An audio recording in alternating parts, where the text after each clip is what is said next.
இன்னைக்கு நாங்க சக்கரை பொங்கல் எப்படி செய்யறதுன்னு பார்ப்போம். இது நல்ல டேஸ்டான சக்கரை பொங்கல். நான் தேங்காய் பாலும் கலந்துதான் சக்கரை பொங்கல் செய்வேன். நீங்க இந்த முறையில நீங்க செய்து பார்க்கலண்டா செய்து பார்க்கலாம். அதுக்கு எங்களுக்கு தேவையான பொருட்கள் முதல்ல எங்களுக்கு இந்த பச்சரிசி, அதாவது சிவப்பு பச்சரிசியும் வெள்ளை பச்சரிசியும் கலந்துதான் நான் சக்கரை பொங்கல் செய்வேன். அதுக்கு 100 கிராம் வெள்ளை பச்சரிசி, 100 கிராம் சிவத்த பச்சரிசி, ரெண்டும் சரிசமனான அளவு எடுத்திருக்கிறேன். 100 கிராம் வெள்ளை பச்சரிசி, 100 கிராம் சிவத்த பச்சரிசி. அதோட 50 கிராம் பாசிப்பயிறு உடைச்சி வறுத்த பாசிப்பயிறு 50 கிராம். அதோட முந்திரி பருப்பு ஒரு 20 கிராம், ஒரு 10 கிராம் உலர்ந்த திராட்சை, அதாவது கஷ்யூ நட் ஒரு 20 கிராம். இது உங்களுக்கு தெரியும், ட்ரை கிரேப்ஸ் ஒரு 10 கிராம் எடுத்து வச்சிருக்கிறேன். அதோட இந்த ப்ரௌன் சுகர் ஒரு ஒரு ஒரு 50 கிராம் எடுத்து வச்சிருக்கிறேன், ப்ரௌன் சுகர். அதோட இந்த சர்க்கரை, அதாவது நான் இந்த நல்ல இந்த கலர்ல இருக்கிற சர்க்கரை தான் நான் சர்க்கரை பொங்கலுக்கு பாவிக்கிறது. அப்பத்தான் ஒரு நல்ல வடிவான கலர் ஒன்று வரும் அதுக்கு. இது கொஞ்சம் நான் மெல்ட் ஆக்கி வச்சிருக்கிறேன் இந்த சர்க்கரையை. இது 150 கிராம் சர்க்கரை. அதோட நாங்க பொங்கலுக்கு நாங்க இந்த பாலை நாங்க அந்த பால் பொங்கின பிறகுதான் நாங்க சர்க்கரை, இந்த அரிசியெல்லாம் போட்டு நாங்க சர்க்கரை பொங்கல் வைப்போம். அப்ப அதால நாங்க கொஞ்சம் கூடுதலாக தான் இந்த பசும்பால் நான் எடுத்து வச்சிருக்கிறேன். நான் கடைசியா இந்த தேங்காய் பால் நான் ஒரு கப் எடுத்து வச்சிருக்கிறேன். இது நான் கடைசியா அந்த எல்லாம் கொஞ்சம் ஆவிஞ்சி வந்த பிறகு நான் இந்த தேங்காய் பால் விட்டு தான் இந்த சக்கரை பொங்கல் செய்கிறது. அதால ஒரு கப் தேங்காய் பால், அதோட கொஞ்சம் உப்பு, கொஞ்சம் ஏலக்காய் பொடி, இவ்வளவுதான் தேவை. நாங்க இப்ப எப்படி செய்யறதுன்னு பார்க்கலாம். முதல் நீங்க இந்த அரிசியும் இந்த பாசிப்பயிரையும் கழுவி நீங்க எடுத்து வச்சு கொள்ளுங்க. வாங்க எப்படி செய்யறதுன்னு பார்க்கலாம். பாருங்க, நாங்க அடுப்புல ஒரு பாத்திரத்தை வச்சு அதுல இந்த பசும்பால் நாங்க ஒரு கப்பை ஊற்றுவோம். அதோட கொஞ்சம் தண்ணியும் கலந்து நாங்கள் பாலை பொங்க விட்டுட்டு, அதாவது பால் கொதிச்ச உடனே நாங்கள் அரிசியை போடலாம். இப்போ பாருங்க, பால் பொங்கி வருது. நாங்கள் இப்போ அரிசியை கலக்கலாம். அரிசியை இதோட போடலாம். பால் பொங்கி வந்துட்டு இப்போ நாங்கள் அந்த அரிசியை கழுவி வச்ச அரிசியை அரிசியையும் பாசிப்பயிரையும் நாங்கள் இதோட கலந்து விடுவோம். பாசிப்பயிரையும் கலந்து விடுங்க.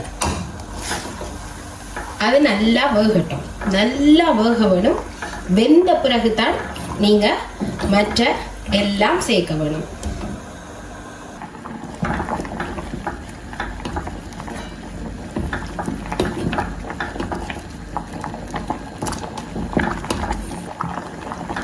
அதோட உங்களுக்கு இப்படி அரிசியும் பாசிப்பயிரும் சில அரிசிக்கு தண்ணி கூடுதலாக எடுக்கும்.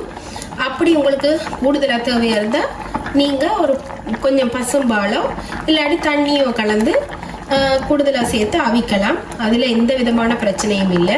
இப்போ பாருங்க, இந்த அரிசியும் பாசிப்பயிரும் ஒரு அளவுக்கு அவிஞ்சு, அதாவது ஒரு 90% அவிஞ்ச பிறகு நாங்க இந்த சர்க்கரையை இதோட சேர்ப்போம். சர்க்கரையை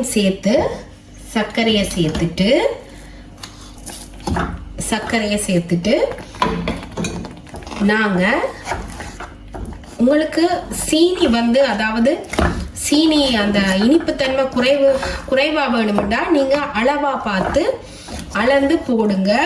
இப்ப என்னுடைய டேஸ்ட்டுக்கு ஏற்ற மாதிரி தான் நான் இந்த சக்கரை பொங்கல் செய்கிறேன். அப்ப நீங்க உங்களோட டேஸ்ட்டை நீங்க பார்த்துட்டு நீங்க அந்த சீனியை கூட்டி குறைக்கலாம். அதாவது நாம் அந்த ப்ரௌன் கலர் சுகர் கூட்டி குறைக்கலாம். தனியா சர்க்கரையில செய்யறேன்டாலும் செய்யலாம். இதோட நீங்க சும்மா நார்மலான அந்த சர்க்கரை சீனி வந்து வெள்ளை சீனி வந்து நீங்கள் சேர்க்குறனாலும் சேர்க்கலாம். இப்போ நான் இதோட கொஞ்சமாக இந்த ப்ரௌன் சுகரையும் சேர்க்குறேன்.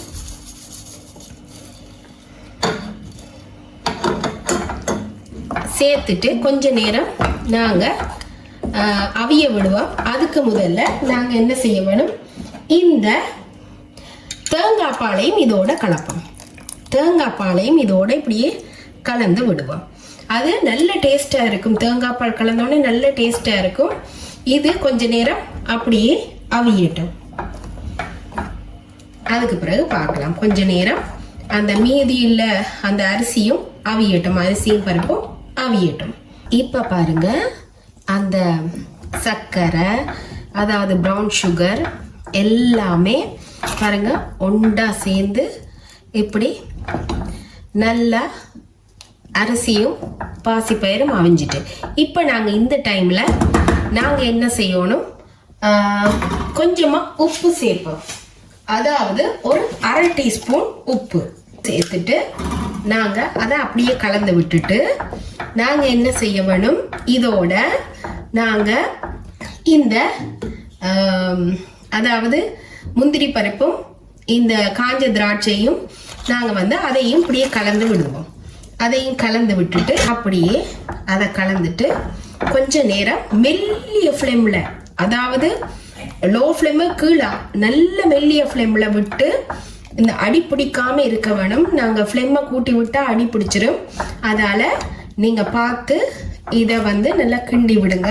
நாங்கள் இந்த 2 ஏலக்காயும் 2 கராம்பு, நான் கராம்பு சேர்க்கறது உங்களுக்கு விருப்பமாண்டா செய்யுங்க, இல்லாட்டி சேர்க்க வேணாம், சேர்த்துருக்கிறேன். நான் ஏலக்காய் அடிச்சுட்டு கராம்பை முழுசாக தான் போடுறேன். அப்படியே இப்படியே போட்டு அதையும் கலந்து விடுங்க. அது ரெண்டும் அந்த கராம்பும் ஏலக்காயும் சேரும் போது நல்ல ஒரு வாசனை வரும். இப்போ இப்படியே மெல்லிய ஃப்ளேமில் விடுங்க. நல்ல மெல்லிய ஃப்ளேமில் விட்டுட்டு நாங்கள் பார்க்கலாம் எப்படி இருக்கு வேண்டும். இப்போ பாருங்க, இந்த பொங்கல் வந்து நல்லா இறுகி வந்து கொண்டு இருக்குது. பாருங்க, இந்த பொங்கல் நல்லா இறுகி வந்து கொண்டிருக்கு. இப்போ நாங்கள் இது வந்து ஆப்ஷனல் தான், அதாவது உங்களுக்கு விருப்பமண்டா சேருங்க, இல்லாட்டி வேணாம். அதாவது நெய் வந்து நாங்கள் கடைசியாக ஒரு கொஞ்சமாக ஒரு 1/2 டீஸ்பூன் நெய் நான் எப்பயுமே விடுறது. அது கொஞ்சம் நல்ல வாசமாகவும் இருக்கும். குளிரண்டபடியாக பாருங்க, நெய் வந்து அப்படியே இறுகி போயிருக்கு. இந்த நெய்யை வந்து நாங்கள் இப்படி கலந்து விடுவோம். கலந்து விட்டால் ஒரு நல்ல வாசனையாக இருக்கும். பாருங்க, உங்களுக்கு விருப்பம்னா நீங்கள் சேர்க்கலாம். இனி சேர்த்துட்டு நாங்கள் அடுப்பை ஆஃப் பண்ணிடுவோம். இப்போ எங்களுக்கு இந்த பொங்கல் ரெடி. இனி நாங்கள் இதை சர்வ் பண்ணலாம். பாருங்க, சர்க்கரை பொங்கல் செய்து முடிச்சாச்சு. நல்ல சூப்பராக வந்திருக்கு. இந்த மெத்தட்லேயே நீங்களும் செய்து பாருங்க. இந்த அளவுகளை நீங்கள் கூட்டி போட்டு உங்களுக்கு இந்த தைப்பொங்கலுக்கு நீங்கள் நல்ல சர்க்கரை பொங்கல் செய்யலாம்.